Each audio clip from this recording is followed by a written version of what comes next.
जय जगन्नाथ, जय श्री श्याम। क्रांति उड़ीसा मीडिया में आप सभी का स्वागत है। मैं हूं नंद किशोर जोशी। सभी दर्शकों से अनुरोध है कि कृपया हमारा चैनल को लाइक करें, सब्सक्राइब करें, बेल बटन अवश्य दबाएं। आज हमने जो विषय आपके सामने लेकर आया हूं, इस विषय का नाम है जूनियर पहलवानों के साथ अन्याय, भेदभाव जूनियर पहलवानों के संग। उसमें हमारे जो माननीय गृह मंत्री, माननीय प्रधानमंत्री मोदी जी, उन्होंने भी अनदेखी की है। भेदभाव जो हुआ है जूनियर पहलवानों के संग, माननीय गृह मंत्री और माननीय प्रधानमंत्री जी की भी अनदेखी उसके लिए जिम्मेदार है। उन्होंने भी ध्यान नहीं दिया ठीक से। इसी विषय पर मैं आज बोलूंगा। सभी हम लोग जानते हैं कि पिछले 4-5 महीने, 5 या 6 महीने से हमारे देश में जंतर मंतर, जो हमारा दिल्ली में है जंतर मंतर, वो सब आंदोलनकारियों की एक जगह है। भारत सरकार ने फिक्स कर दिया, जिसको जो आंदोलन करना है दिल्ली में, वो जंतर मंतर पर पहुंच जाए। और जंतर मंतर सभी आंदोलनकारियों की पेटेंट जगह है। उसी जंतर मंतर में 4-5 महीना मोर्चाबंदी किए हमारे देश के ब्रांडेड नामी गिरामी पहलवान, 3 पहलवान। उसमें एक का नाम है विनेश फोगाट, महिला पहलवान, दूसरे बजरंग पूनिया, और एक है, तीसरी है साक्षी मलिक। इन तीनों पहलवानों ने जंतर मंतर पर 4-5 महीने लगातार धरना दिया और पूरे देश में उसकी खूब हवा उड़ी। खूब उस समय मीडिया वाले खूब उसको सुर्खियों में रखे, इन पहलवानों के धरनाजीवी को। उस समय मैंने यहाँ पर वीडियो उस समय स्टार्ट नहीं किया था। आज से करीब 2-2.5-3 महीना पहले मैंने लेकिन 2 लेख, क्रांति उड़ीसा में 2 लेख के माध्यम से उन धरनाजीवी पहलवानों के बारे में लिखा था कि इसके पीछे जॉर्ज सोरोस का फंड है, अमेरिका के जॉर्ज सोरोस का फंड है। इसके पीछे बहुत गहरी साजिश है, बहुत गहरी राजनीतिक चाल है। अब मैं आपको संक्षिप्त में बताऊं, जिस समय वो धरनाजीवी बैठे थे, उस समय वहां पर पहुंची थी प्रियंका वाड्रा, राहुल गांधी जी की बहन प्रियंका वाड्रा पहुंची थी। और पहुंचे थे 200 किलो के सत्यपाल मलिक, यूपी के सत्यपाल मलिक, जो गवर्नर रहे हुए हैं जे.एंड.के, जम्मू कश्मीर के। उसके बाद पहुंचे थे 250 किलो के वो पप्पू यादव, जो पहले सांसद भी रहे हुए हैं। और सब जितने भी लुटियन दलाल, पत्रकार माफिया दिल्ली के, वो सब वहां पर अड्डा जमाए हुए थे। और ये जो पहलवान, धरनाजीवी पहलवान, आंदोलनजीवी पहलवान, ये लोग बहुत बढ़िया बढ़िया रेस्टोरेंट में रोज खाना खाते थे और बहुत बढ़िया मौज मजलिस इन लोग की चलती थी। और ये लोग उस समय भर भर के गाली देते थे भारत सरकार को, केंद्र सरकार को, होम मिनिस्टर को, सभी को।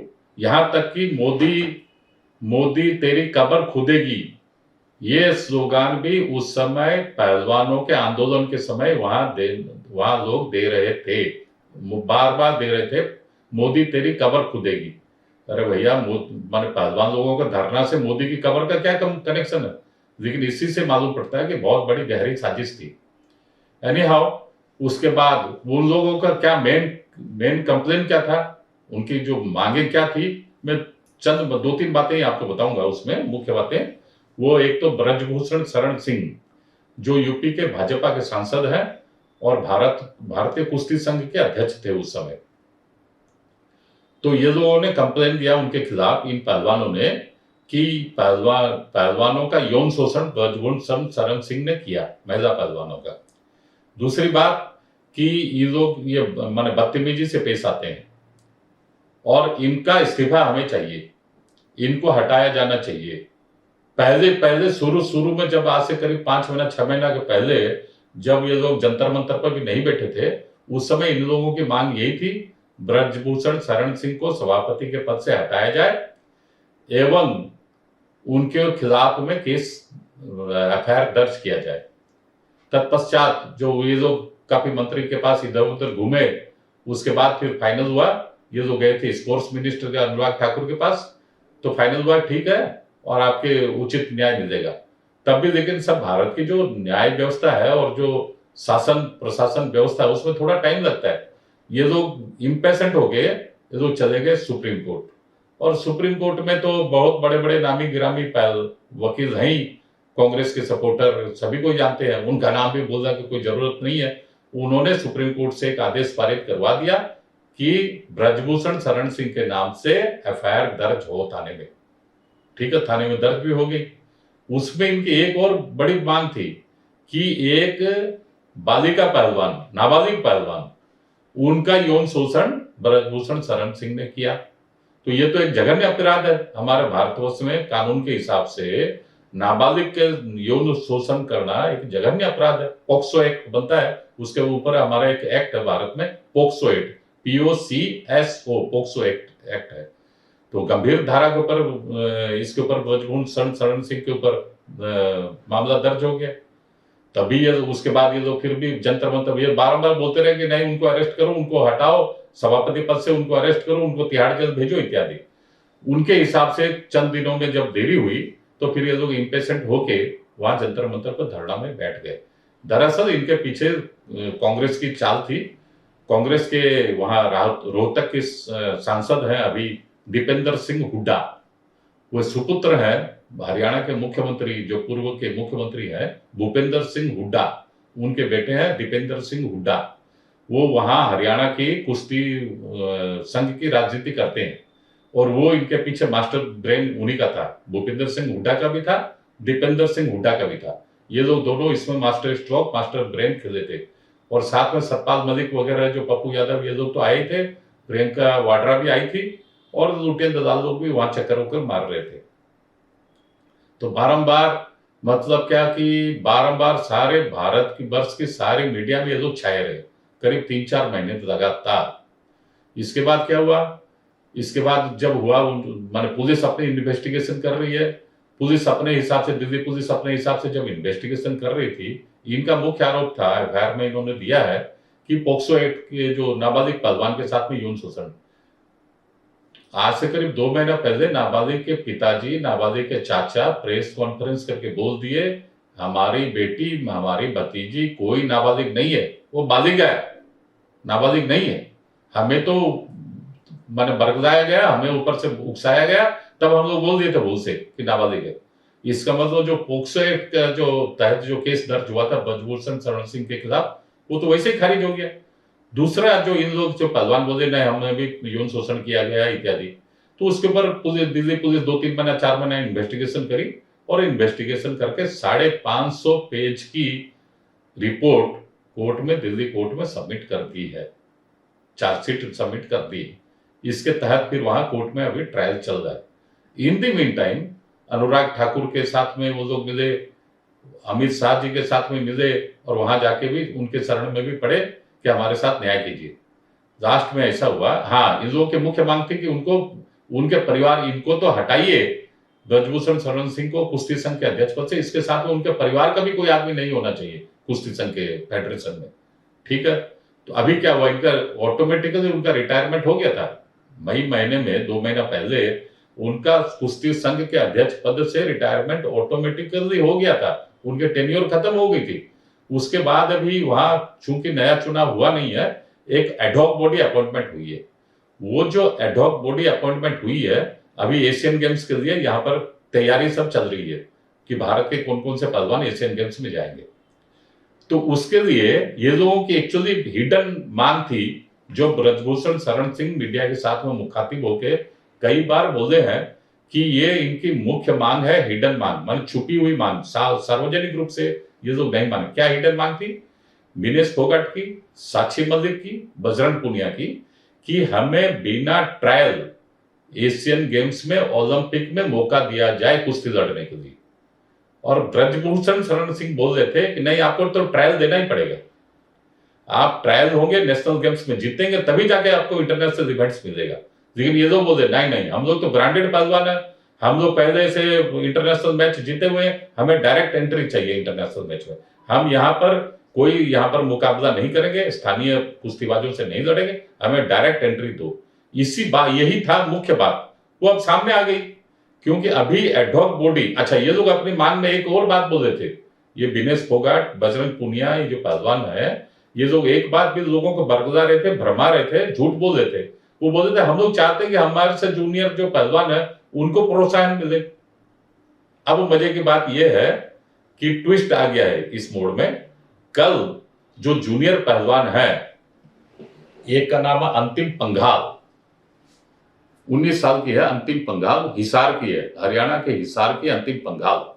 और दूसरे जो पुरुष पहलवान है उनका नाम है सुजित कलकल, वो भी हिसार के हैं, वो 21 साल के हैं। और अंतिम पंघाल जो महिला पहलवान है वो 19 साल की है। इन्होंने कुश्ती संघ के जो अभी एडहॉक बॉडी है उनको लिखित रूप से कंप्लेन दिया कि हमारे ट्रायल होना चाहिए, हमें वो पहलवान लोग परास्त करें, उसके बाद ही ये नाम वहां पर एशियन गेम्स में जाना चाहिए।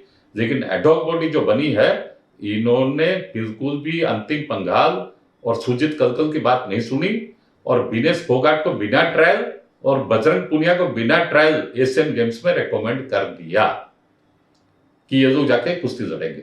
अरे भाई, जो लोग अखाड़ा देखे नहीं है पिछले करीब 6 महीने से तो दिल्ली में पड़े रहे जंतर मंतर पे, उसके भी 6 महीना पहले से तैयारी किए होंगे आंदोलन की।